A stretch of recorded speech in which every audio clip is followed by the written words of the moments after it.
That is why I virtually have nothing in my room. Anything that picks up my daughter's hair.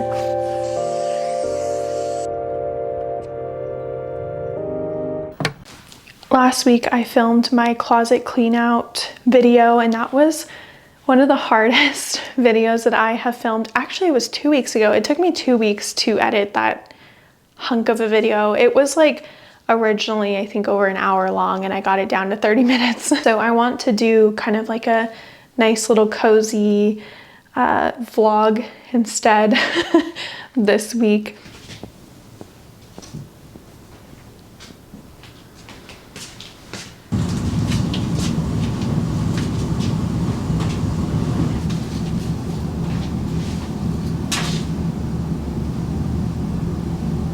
Someone mentioned in my closet declutter video about me shrinking my clothes. We got this new washer put in by our apartment because our other one broke, and it's one of those new HE fancy washers, and I have found that it doesn't wash clothes. Like, this whole water saving feature, I feel like my clothes are not being washed. And in fact, I have so many of these little drops laundry things that I've used for years in the old-fashioned top loader machines, and I have no problem. But when I wash with cold, which is better for your clothes, these don't dissolve all the way, and I'll find them literally stuck to my clothes and with like white stuff all over. The scent of the pod is so much stronger than it was before because I feel like it's not getting rinsed as much. I don't know. I really don't like these new washers, but I use a mixture of the Eco's laundry sheets and then my like one drop pod, and what I do is I poke a hole into it and then I drain it into the detergent thing.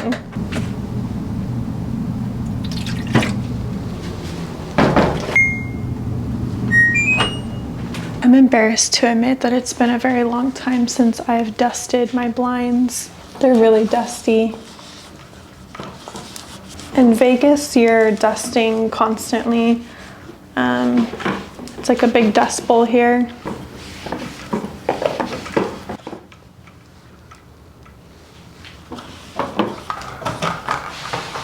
Just gonna do this instead.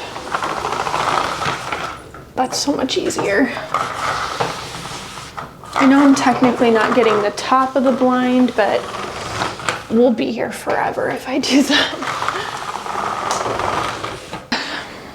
There's a reason that I keep my room really minimal and virtually nothing in it. And it's because I love the simplicity of like coming home from like a really overstimulating, chaotic day to like a really peaceful, quiet room that I get to fall asleep in every single night. And I love that it's low maintenance. It really just takes a little bit of dusting. I'm out of breath. It really just takes a little bit of dusting and vacuuming and making my bed, and my room is clean. And I love that because every other area of my house requires a lot more attention, and it's just nice to have one place that you know will be easy to take care of, and it's like a little sanctuary for you. But I'm happy to know that tonight, after I clean everything, I'll get to curl up into bed with a good book and some tea, and all the distractions around me will cease to exist. I look at this all the time and think, it's probably really dusty up there. Here we go. I can feel the dust. Ugh, gross. If I had more things in my room, I certainly would not pay attention to something as silly as this. So the bed sheets I'm gonna clean tomorrow, but for now I'm just gonna make the bed. Bed sheets are something that I have to constantly clean because Cora's hair gets all over them. And Lucas is low-key a little allergic to dogs. but I'll do like a little lint roll in between each sheet wash, and that helps a lot. But yeah, the reason why I'm not washing them today is because I want them to be really fresh for him while I'm gone, and I'm leaving Friday. So if anything, I might wait till Thursday. I might wait till Thursday to wash them. But for now, we'll do a little lint roll.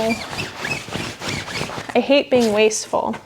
This is the only thing that picks up my daughter's hair right now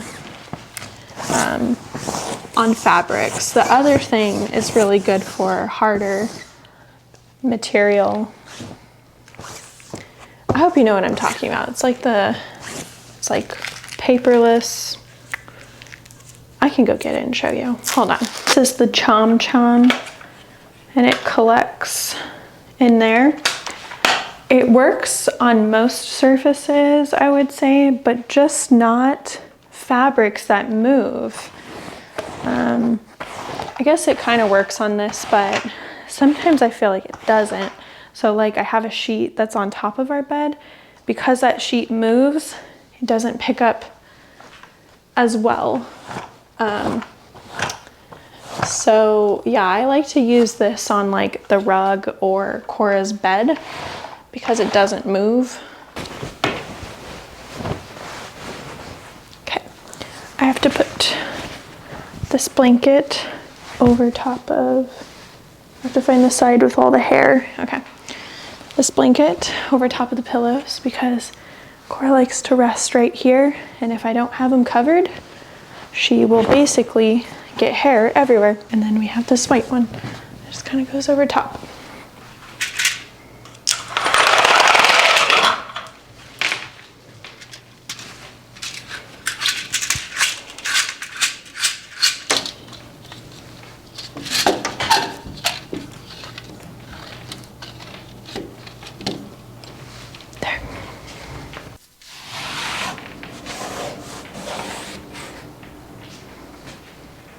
Ew. Don't judge me.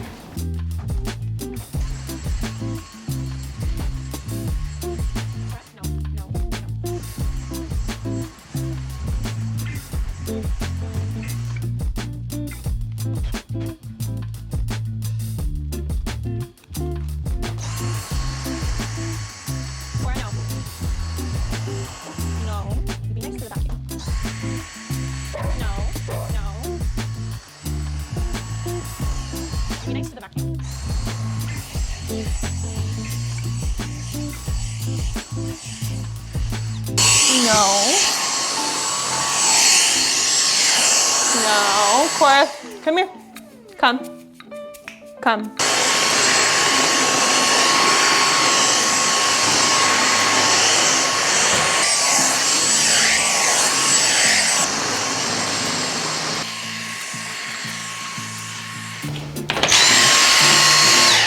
This is the kind of dirt that comes up every week.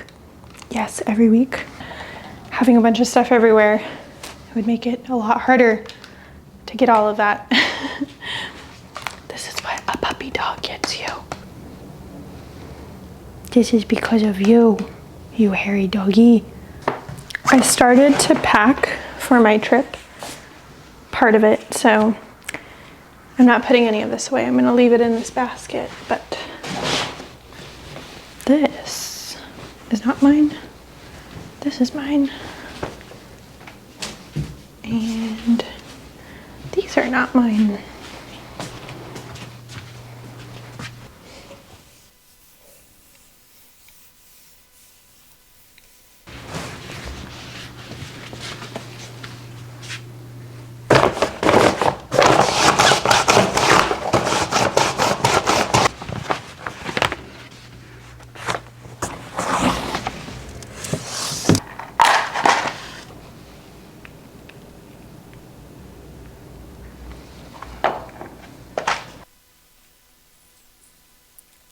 Try to rotate Cora's toys every couple of weeks because she gets really bored with them, but I've noticed if I put them away and bring them out, she gets excited again.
Hi, we have a tea that we're enjoying, Sweet Slumber by Numi Tea. I love Numi Tea, please sponsor me. I just got done taking Cora to the PARK. I can't say it because then she'll think we're going again. She had lots of fun. She was there with her boyfriend Mochi, and they had a blast, didn't you? And hopefully she sleeps good tonight. Huh, big baby.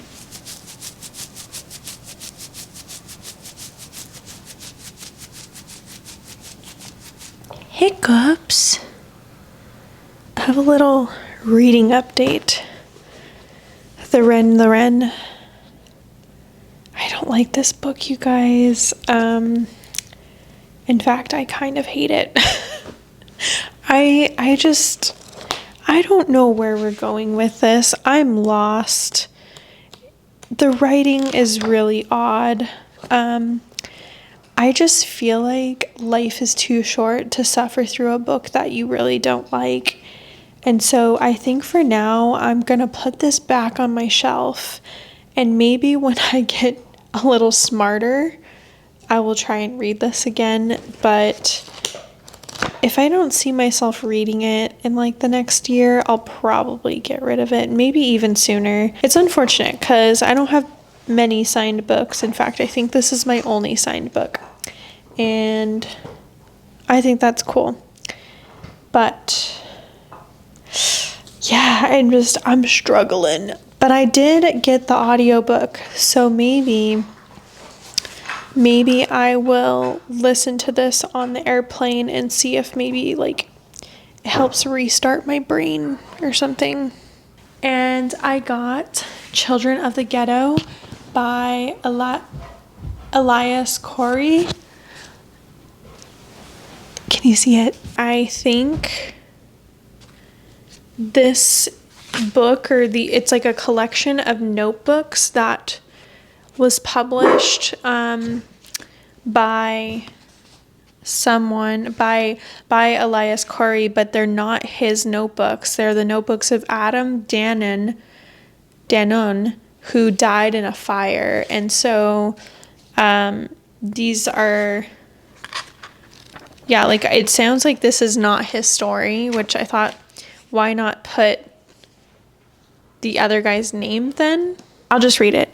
Lit by the sublime beauty and tragedy of classical Arabic poet Adam Danon, a Palestinian falafel seller in New York sets out to piece together the fragments of his family history into a novel, but it is only when he encounters blind Mamoun, the teacher and father figure of his early childhood, that Adam discovers the story he must tell.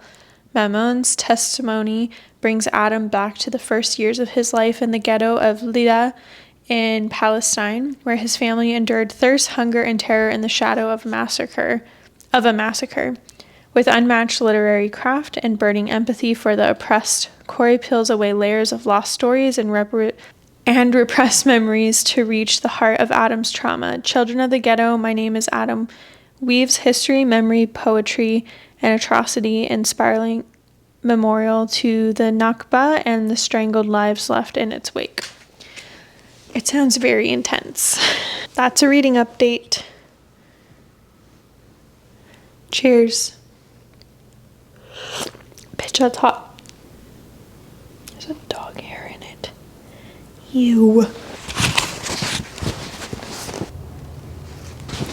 This is interesting. So in the introduction or the foreword, the author, Corey, is mentioning a Sarang Lee, who I think is a mutual friend between Adam and him. And it says at the end, finally, I wish to apologize to Sarang Lee for failing to consult her on the publication of these notebooks as a novel written by Adam Danon, while being certain at the same time that she will be delighted to find herself numbered along its heroes.